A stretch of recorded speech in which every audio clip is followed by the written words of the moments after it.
even if he doesn't lower interest rates, even if he says, I'm going to do something akin to what Japan is doing, we're going to cap long-term interest rates.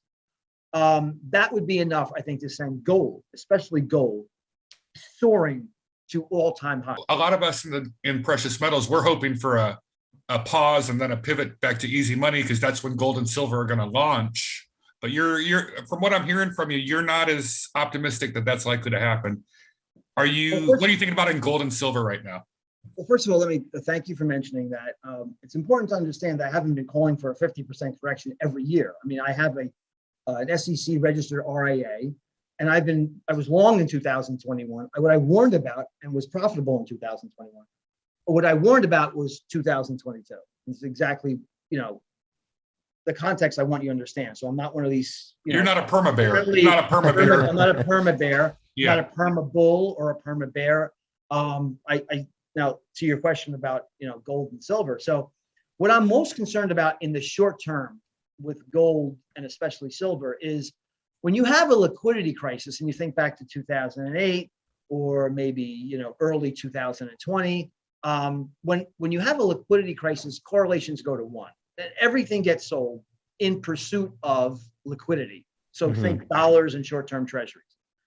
That's what I'm most concerned about as we head towards the fall. It's after that, if you get that liquidity crisis and Powell is forced to pivot, even if he doesn't lower interest rates, even if he says, I'm going to do something akin to what Japan is doing, we're going to cap long-term interest rates. That would be enough, I think, to send gold, especially gold, soaring to all-time highs. So I'm going to hold.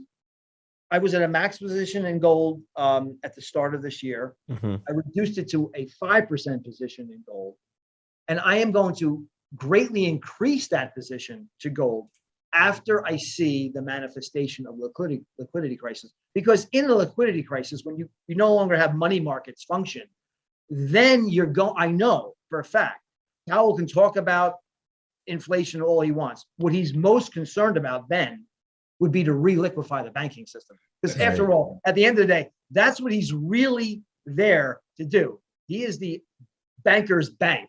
That was 2018, right? When the high yield junk bond market went 6 weeks without floating any new issuance. And that is what forced the Fed to pivot back to easy money. So if the liquidity or if the wheels and gears of the bond market freeze up, that's what you're waiting for right now? That's what I'm waiting for to increase my gold position. Yeah. Don't forget what happened in 2019. The same thing happened a year later when the repo market froze. So that's when he had to go back into QE. So I'm looking for something very similar like that to happen. Of course, there is a standing repo facility, but that doesn't solve all your problems. I mean, the repo facility takes treasuries. It doesn't take corporate debt and junk bonds. So that doesn't mean we're not going to have a problem. We're going to have a big problem in the money markets. They'll be clogged again. That's when he comes in and he says, okay, I'm going to have another facility that includes the loaning against against the collateral I just mentioned, junk bonds and commercial paper. And then I think gold's going to skyrocket because the market's going to understand that there is going to be no restrictions to the size of the Fed's balance sheet. It's going to grow inexorably. We're not yet in a 2018, 2019 situation where the market has froze, the bond market's frozen, because there are still some high yield debts being issued, but it is way down dramatically from what people would consider normal already. So we're getting close to that point where the investment banks are not as willing to bring these new high yield debt to the market at this point, right? They're just, and what causes the banks to make that decision? It's that rates are rising so quickly right now that they just don't want to get caught on the wrong end of this trade and being stuck holding the debt. They don't trust the other financial institution.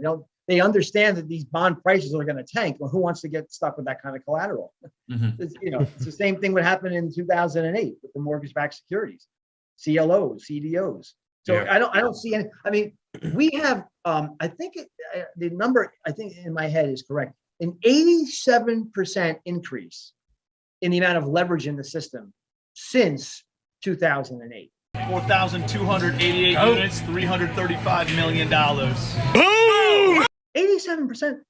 That's a tremendous amount of increase in debt outstanding.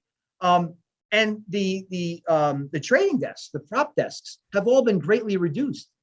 So there's, they don't take inventory overnight any longer. So you're going to see the liquidity dry up very quickly. I would not be surprised if we see another liquidity crisis akin to what we saw in 2008, in 2022 in the fall. And that's what I'm waiting for to increase because when you see gold, gold will get sold, silver will get sold, everything will get sold except for dollars. Okay. The short-term treasuries and dollars will get sold. The only things that will not get sold.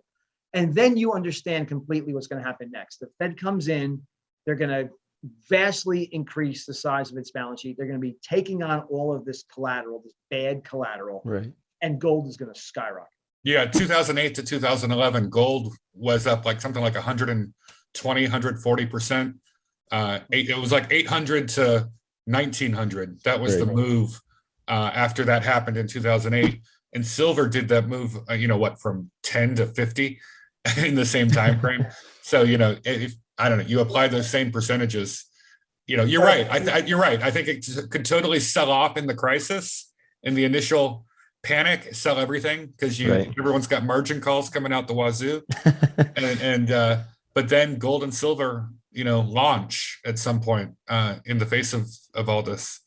But from like August of 2008 to like say October of 2008, gold just got flushed down the toilet with everything else. I don't care if it was Walmart, utilities, corporate debt, whatever it was gone because everybody wanted liquidity, and the shadow banking system was in desperate need to stay afloat. So they sold anything they had, and that precious metals. But that's a very temporary condition. So if you don't want to be cute like me.